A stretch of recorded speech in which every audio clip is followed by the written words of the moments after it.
Heorot's haunting truth, the treachery within. Beowulf the Sunday. Forget the monsters from the mists, forget the heroics and the grand pronouncements. The real beasts, the ones that festered and finally ripped apart kingdoms, didn't lurk in shadows, sat at the high table, smiling with daggers tucked in their cloaks. This wasn't a story about outsiders, it was one of rot from within. Welcome back to the channel, you lovely bastards. Beowulf wasn't some campfire fable dreamed up by a bard on a Tuesday night. It's got bone, it's got gristle. It's got a brutal, unvarnished truth throbbing beneath every line. You see, the characters, the places, they weren't just fiction. We talked about this in the last couple of videos. They were real. As real as anything gets when it's got blood stains all over it. They're talking about a time when Europe was a mess, the Roman Empire buggered off and everyone was trying to figure out who was the boss. So, enter the Dark Ages. But around, say, 500 AD, something shifted. The Danes, these legendary men from the north, suddenly popped up in Latin and Greek records. Not just a whisper, but a war cry. Before this, blokes like Tacitus and Ptolemy knew plenty of tribes in what's now Denmark. But the Danes, no, not on the bloody guest list. Then suddenly, they're everywhere. This surge in their renown around 500 AD is a massive historical wink. Beowulf, celebrating the greatness of the Danish kings, isn't just pulling names out of a hat. These genuine historical grit to the bone. We look at the date for Healfdane and his sons, somewhere between 430 and 520 AD, right in that bloody sweet spot when the Danes were becoming a force to be reckoned with. So who are these kings the Beowulf poet is banging on about? Well, the poet gives us Healfdane and his sons. Cross-reference that with Danish traditions, especially old Danish and Saxo Grammaticus, and the picture gets clearer. Healfdane and his two sons, Hroar, who is our man Hrothgar, the wise and troubled king of Heorot, and Helgi, Hrothgar's younger brother, and the father of Hrothulf. This, Hrothulf. Simple family tree, right? Not so fast. Blood runs thick, but ambition runs thicker. Heorot, the golden hall, the symbol of power, loyalty, and good times. Kind of place where legends are made, and, as it turns out, where treachery festers. The poem paints a picture of a tight-knit family, a band of brothers, uncle and nephew, but scratch the surface and you find the rot. This is where it gets interesting and a bit bloody, as is always the way with these old sagas. Beowulf tells us of Hrothulf. You'll find him later as Rolf Kraki in the Scandinavian sources. He's linked to King Hrothgar as an equal. The poem gives him a seat of honor in Heorot, right there alongside Hrothgar. This scene from the poem, lines 1161 to 1164. The poem was over. The poet had performed. A pleasant murmur settled on the benches.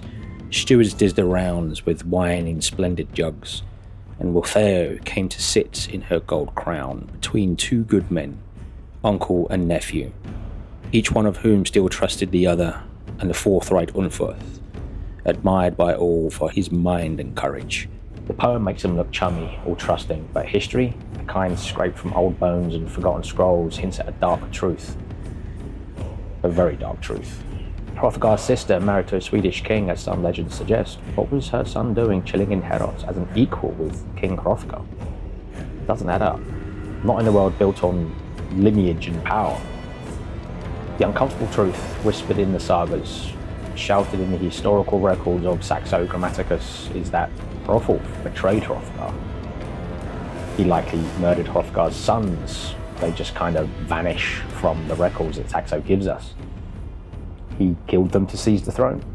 That trust in Beowulf, it's a dramatic irony of epic proportions. Knowing nod to the tragic destiny that listeners, those who know the real dirt, would have understood despite the poem's subtle, sugar-coated portrayal.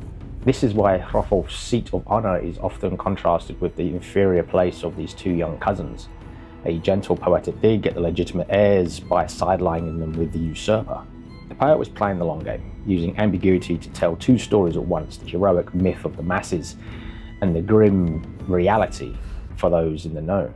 It's like a hidden access code to the Matrix, unveiling the ugly truth beneath the surface. So, Beowulf isn't just a tale about blokes fighting monsters in a mead hall. It's a valuable historical record, echoing real kings, real places, and the real, often brutal power struggles of early medieval Scandinavia.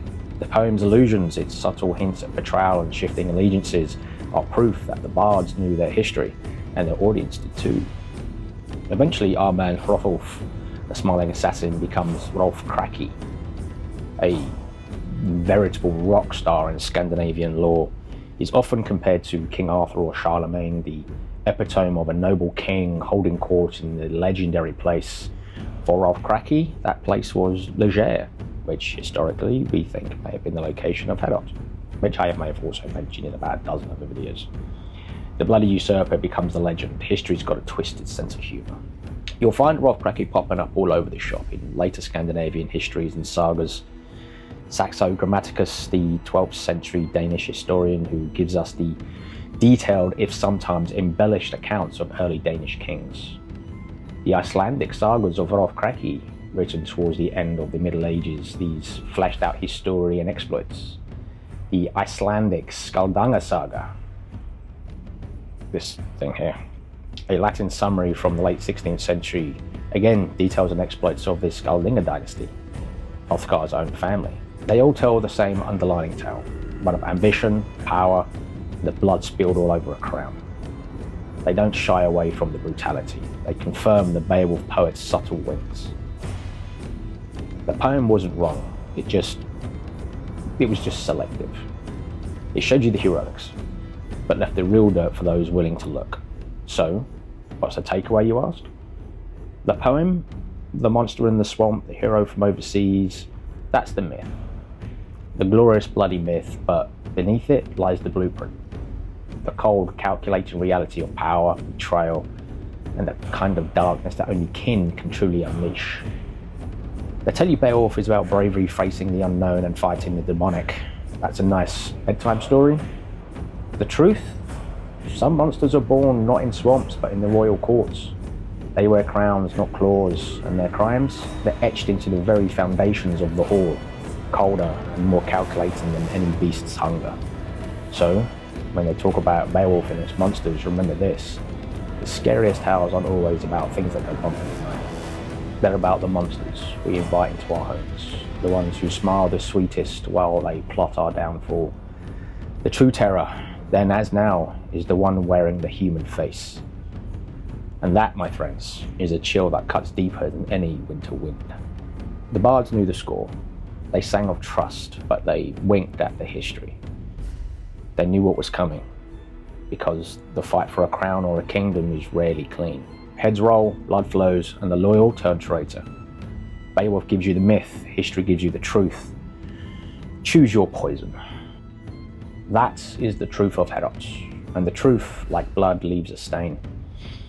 The legacy of heroes and halls isn't built just on courage, but on the silent screams of those betrayed. The historical record, that grim old chronicler, pulls back the curtain on the grand illusions of the mead hall. It shows us that even in the age of legends, the deadliest enemy was often closest to home.